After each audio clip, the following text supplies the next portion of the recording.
Coaching institute सिर्फ course नहीं बेचते, वो सपने भी बेचते हैं।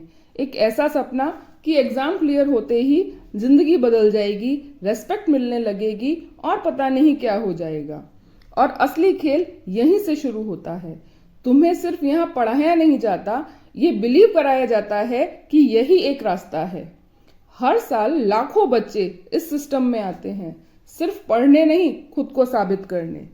फिर एक दिन रिजल्ट आते हैं, कुछ नाम हर जगह दिखाई देते हैं और बाकी क्वाइटली गायब हो जाते हैं। फिर बड़े बड़े बैनर लगते हैं, होर्डिंग लगती है, अनाउंसमेंट होते हैं, टॉप 100 की लिस्ट दिखाई जाती है, हाईएस्ट सिलेक्शन दिखाया जाता है और बार बार यही दिखाकर एक परसेप्शन बनाया जाता है कि सक्सेस प्रिडिक्टेबल है, बस सही जगह होना चाहिए। और असली तस्वीर मुश्किल ही कोई दिखाता है कि कितने बच्चे एनरोल हुए थे, कितनों का सिलेक्शन हुआ है और कितने ऐसे भी थे जो यहाँ सब कुछ अपना करने के बाद भी पीछे रह गए। एक सच ये भी है कि कोचिंग एक डायरेक्शन देती है, स्ट्रक्चर देती है और कई बच्चों के लिए ये रास्ता सच में काम भी करता है।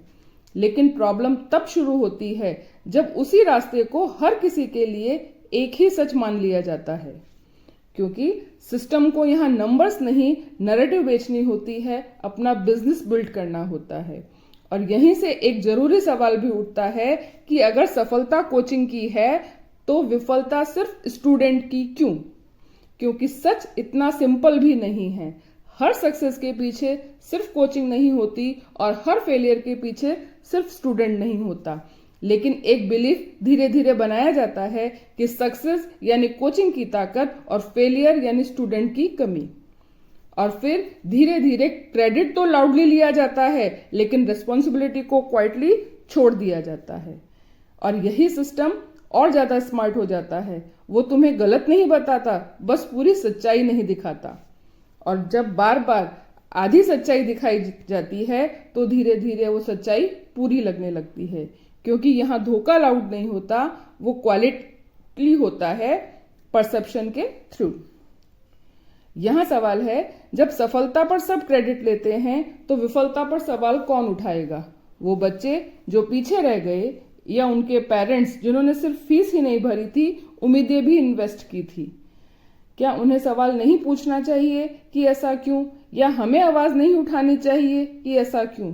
क्योंकि बात ब्लेम की नहीं है, बात बैलेंस की है। अगर कोचिंग वास्तव में रास्ता दिखाती है तो ये भी मानना जरूरी है कि हर रास्ता हर मंजिल तक नहीं पहुंचता।